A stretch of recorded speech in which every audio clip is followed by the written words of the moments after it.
Today, I'm gonna tell you why I stopped watching Gary Vaynerchuk videos.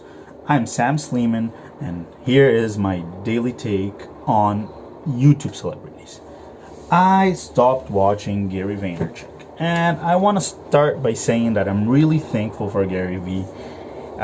He is one of the most inspiring individuals in the YouTube community. For me, I only hold him a little bit lower than Jordan Peterson. I really like Jordan Peterson, the Canadian psychologist. But Gary V is an inspirational figure. He definitely has a place in my heart and my mind.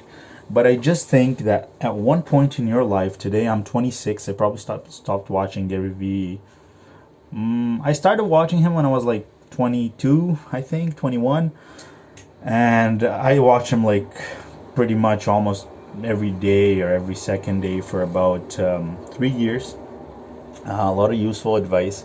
But I think that at one point in your life, and what I want to say is not like to hate Gary Vee. No, don't ever do that. He's really, he seems like a well-intentioned individual, and I believe in him.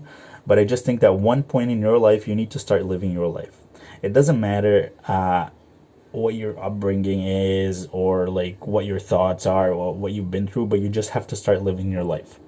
It's and you have to stop like putting yourself as like, oh, maybe I'm an immigrant too, and I started a family business and I want to grow that family business and do exactly like Gary did, because your life is never going to be like mine. It doesn't matter how much money you want to have. If you want to have like the money I have or the money Gary has, you can like follow some steps, but your life is going to be totally different. And you can seek advice when you need it, but not seek advice every single day. And that's one thing I find very disturbing with the YouTube community, is that people that watch YouTube and watch these kind of videos are watching it every day.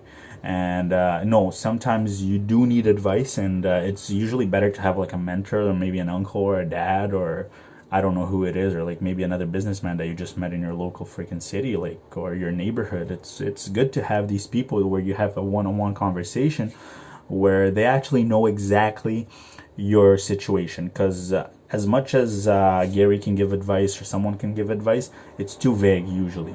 You know what I mean? It's not exactly according to your circumstance. So usually seeking advice is better to seek from someone that you trust, that you know has been through something similar. So don't ask a divorced person about the success to marriage. I don't believe in that. Don't ask broke people how to be a millionaire. They don't fucking know.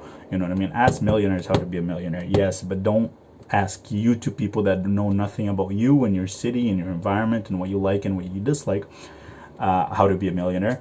And don't even ask how to be a millionaire. I mean, the question is not hard. It's just like work, find something to sell, find something to do, sell it to many people, do it to many people, create volume, and you'll soon have money flowing. But the thing is, like, how do you do that and still like not sacrifice your emotional life? How do you not sacrifice your family life? How do you not sacrifice your hobbies? How do you not sacrifice that and this and that? Because at the end of the day, yes, you're gonna have to sacrifice many things in order to be rich.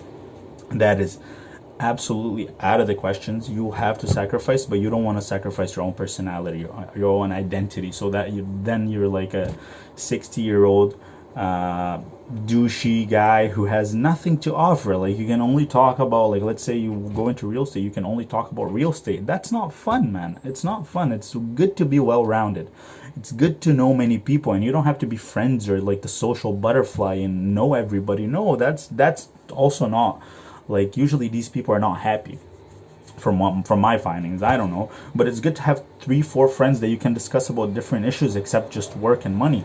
You know what I mean? You can talk about politics, you can talk about sports, you can talk about, I don't know, women or men, and you can talk about clothes, you can talk about your hobbies, you can talk about YouTube videos, you can talk about this new idea that you have, that you just want to be goofy and start a TikTok account. And that's what life is. Because I don't know who said this quote, but life is the thing that happens to us when we're planning something else, and that's true. And then your life is gonna go by, and you're gonna be like, "Hey, I want to work for 10 years straight, and I want to be a millionaire." And yeah, do that, man. But don't sacrifice your identity. That's the only thing that I find when people watch too much Gary, they want to be too much like Gary and not like themselves. And your greatest asset, even Gary says that, is yourself. You're unique. You're the greatest asset. You're the only difference. Anyone can make a YouTube channel. anyone has a phone nowadays and can upload on YouTube. Anyone can do anything, but no one can speak exactly the way you speak and act the way you act and speak in this voice that maybe may resonate with you. And maybe someone else said the same thing that I'm saying right now, but he didn't resonate with you. And that's what I find their own uniqueness. When you watch too many YouTubers, you're gonna find that you become more like them and less like you, and that's not what you want. You want to get their strengths and learn from them, but you want to still be you.